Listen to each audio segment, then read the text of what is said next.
Dacă e miercuri, atunci ai dincolo de aparență, caut esență. Cu Cristiana, astăzi vom vorbi despre frumusețe și ce înseamnă frumusețea din punctul meu de vedere. Și am scris o poezie care se numește, bineînțeles, Frumusețe și sună cam așa, sper să-ți placă. Ești plăcută de mulți, înțeleasă de câțiva, adorată de puțini și iubită doar de unul. Ești esență într-o lume descămată, de vicii, traume și abuzuri. Ești criticată într-o epocă vulgară, de sfinții falși de ceară. Ești ca un suflu viu și rece, tu ne trezești. O, frumusețe! Ne lași mereu cu capul în nori, suntem noi oare visători, când tu apari, zeiță blândă, cântă și îngerii din tindă. Ne plecăm capul smeriți, căutându-te neliniștiți. Când tu apari, restul dispare și ne cufundăm în mare. Există un arhetip divin ce nu are nume pe deplin, dar de ai înțelepciune o să înțelegi ce-ți spune. Sper că v-a plăcut și că v-a adus puțină inspirație. Să vorbim un pic despre frumusețe. Este o temă atât de uzuală, dar de fapt, ce este frumusețea? Până la urmă, am crezut că e destul de clar că frumusețea de care vorbesc eu nu este una fizică. Da, fizicul ne arată cât de frumos e un om, dar de multe ori ne poate înșela, pentru că un trup frumos nu înseamnă și un suflet frumos. Și de multe ori, noi când vrem să ieșim cu cineva, când ne petrecem timpul cu cineva, parcă nu ne interesează atât de mult trupul, ci felul în care ne face să ne simțim. Frumusețea omului în interiorul lui. Pentru că suntem într-o epocă cam superficială, observăm cu toții asta, uităm că frumusețea vine din interior, uităm că sclipirea ochilor, zâmbetul cald, bunătatea inimii, focul unei îmbrățișări ne fac să tresărim și să ne ofere cu adevărat acea frumusețe.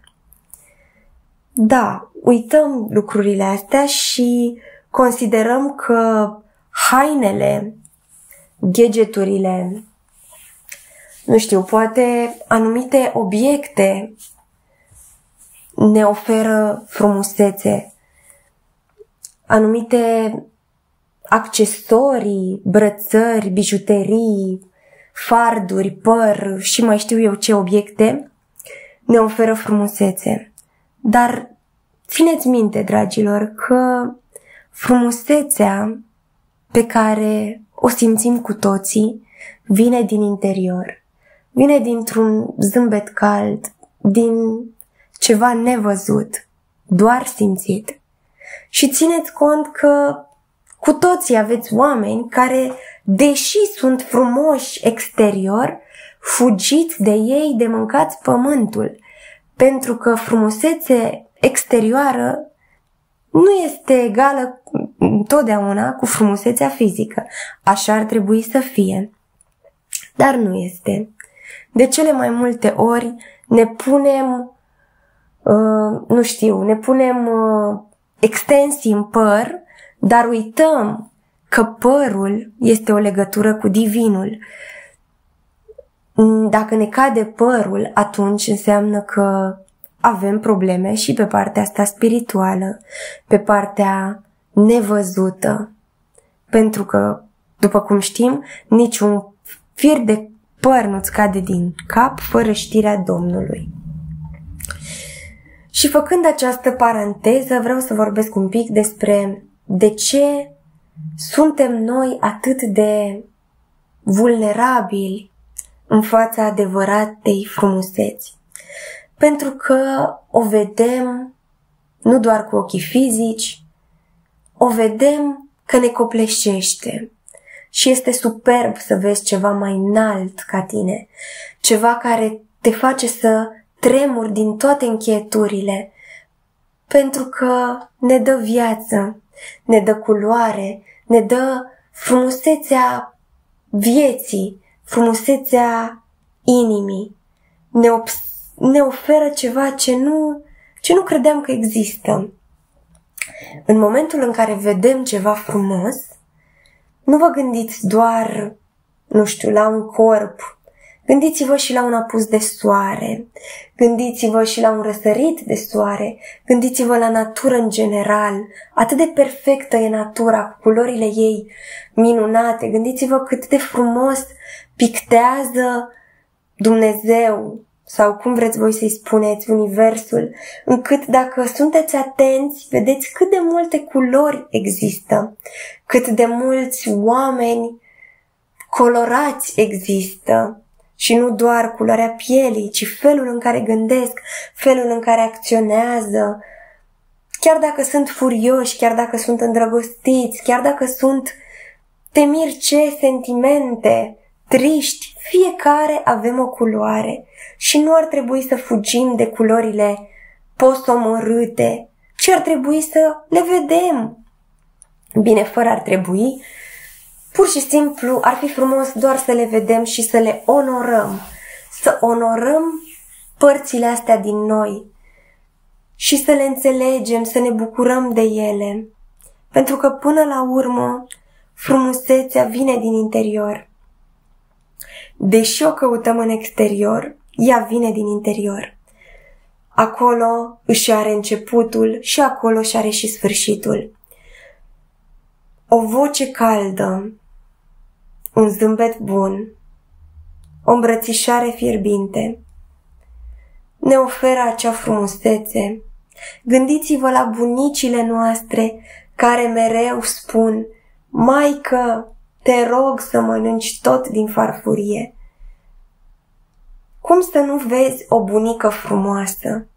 Cum să nu vadă nepotul sau nepoata ca fiind ca o zeiță înțeleaptă, trecută prin viață, cu riduri pe față, dar o icoană de femeie. Pentru că până la urmă nu este despre chipul perfect nepătat, ci despre experiențele vieții noastre. Frumusețea ne face infiniți, ne face să tindem către infinit, să vedem lucruri pe care nu le-am văzut niciodată, pentru că nu este despre a vedea cu ochii fizici, este despre a înțelege și a simți cu ochii sufletului. Dragilor, cam asta voiam eu să vă spun. Da, și încă un lucru super drăguț de ținut cont. Cea mai mare frumusețe în lumea asta o reprezintă femeia, cu F mare. Și nu este doar corpul ei, chiar dacă este nectarifer, superb, minunat și cum vreți voi să îi mai spuneți. Chiar da, femeia cu F mare reprezintă adevărata frumusețe. Gândiți-vă că Dumnezeu a creat femeia nu doar ca pe un obiect al plăcerii, ci ca însăși poarta prin care o altă ființă să vină. Puteți să rămâneți cu ideea asta, că femeia este poarta prin care o altă ființă ia naștere. Vă dați seama cât de frumos, cât de complet și cât de complexe sunt lucrurile, în care pur și simplu am făcut această minune, copilul, sufletele vin prin femeie, se nasc din femeie, cu ajutorul și cu iubirea bărbatului. Este minunat și este frumos că tot vorbim despre frumusețe. Este minunat, în primul rând, să fii conștient că toate lucrurile sunt legate între ele, că sunt frumoase și perfecte exact așa cum sunt. Nu mai încercați să schimbați lucrurile, dragilor. Bucurați-vă de fiecare secundă, fiecare minut, fiecare lucrușor care se întâmplă în viața asta. Tu ai ascultat dincolo de aparență, caut esență.